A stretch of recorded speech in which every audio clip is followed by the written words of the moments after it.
माँ बाप को प्रणाम कर लो, भक्ति हो गई।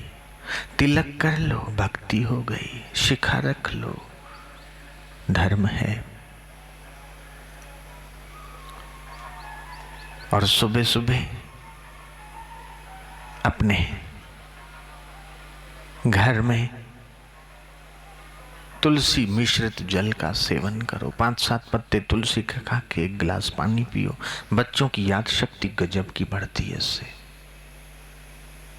मेमोरी पावर स्ट्रांग होता है। परीक्षा में नंबर अच्छे आएंगे। जब सो तो पूर्व की ओर सिर रखकर सो या दक्षिण की ओर। पॉजिटिव एनर्जी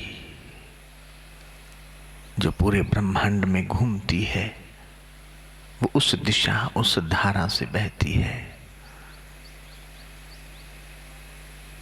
भोजन करो तो पैर गीले रखकर भोजन करो, आयुष्य बढ़ेगा। लेकिन सोने से पहले भूलकर भी पैर गीले मत रखना।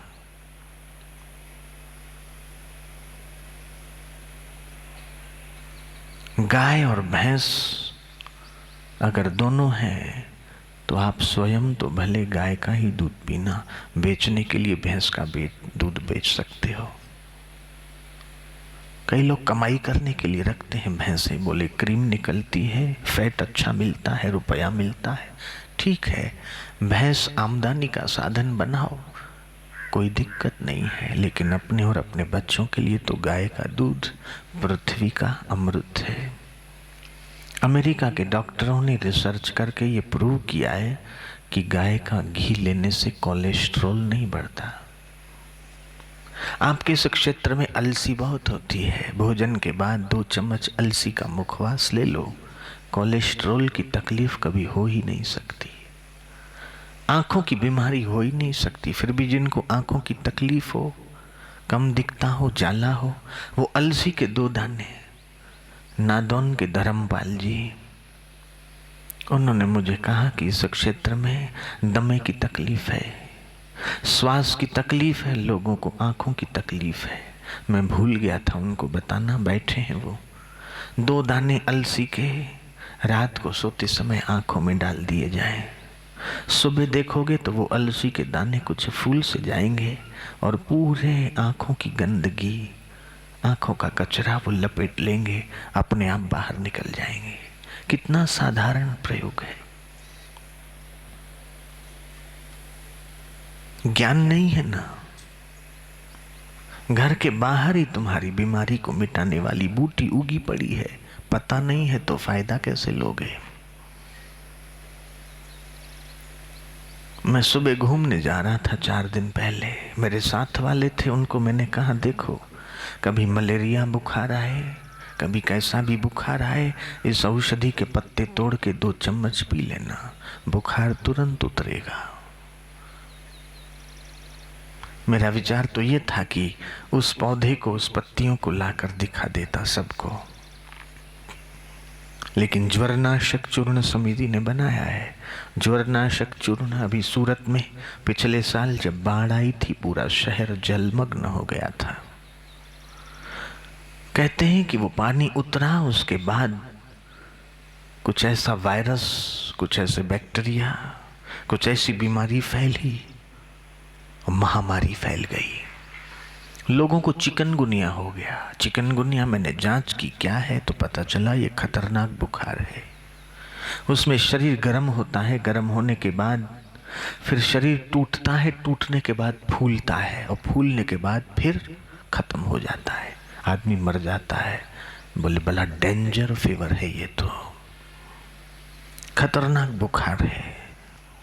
हमारे आश्रम में जो ज्वरनाशक चूर्ण बनता है, वहाँ सूरत और सूरत के आपास में है कोसंबा।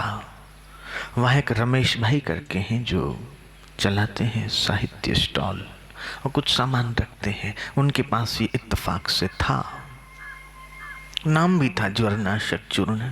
एलोपैथी में कोई दवाई नहीं थी, लोग ले ले के थके, लेकिन कोई फायदा नहीं। नाम ही पहली बार सुना था, अभी तो इसके ऊपर रिसर्च होना बाकी था। जब उसके सिम्टम्स वो जांच करेंगे तब उसके लिए दवाई बनाएंगे, तब तक तक तो न जाने कितने लोग मौत के मुंह में समा चुके होंगे। लोगों ने वो आश्रम का ज्वरनाशक चूर्ण प्रयोग किया। फोन आने लगे कि और भेजो, और 500 पैकेट भेजो, 1000 भेजो, जितने भेजो कम है, बहुत लोग लपेटे में हैं। हमने दूसरी सारी औषधियां बंद करवा के मैंने कहा ज्वरनाशक चूर्ण बनाते रहो, और पैक कर करके वहां भिजवाया। और रिजल्ट इसका ऐसा आया कि न जाने कितने लोगों की जानें बच गई। उनके फ़ोन आने लगे, मुसलमानों के फ़ोन आने लगे, और वे भी लाइन में खड़े होकर उस पैकेट के लिए इंतज़ार करने लगे। वो फॉर्मूला किसने बनाया? आयुर्वेद।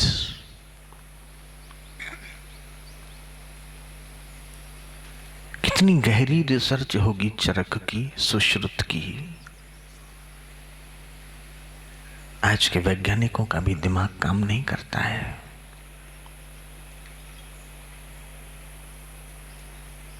हमारे चाणक्य की राजनीतिक टिप्पणी देखकर आज के पॉलिटिशियंस का माथा ठनक जाता है। गजब के सिद्धांत हैं उसमें, लेकिन हम लोग हमारी संस्कृति को ऊंची समझ बैठे, हमारी सिद्धांतों को छिछरा समझ बैठे, मूल्यहीन समझ बैठे, और खामखा विदेशियों के सिद्धांत और उनकी रिसर्च पर हम लोग बुरी तरह इम्प्रेस हो गए।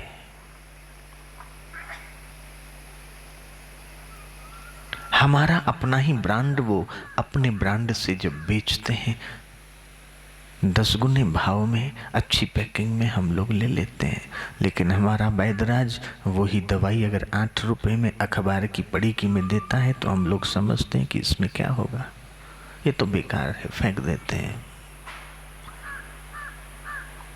हम चकमक की दुनिया में, चक्का चौंध में बुरी तरह हमारी आंखें घायल हो चुकी।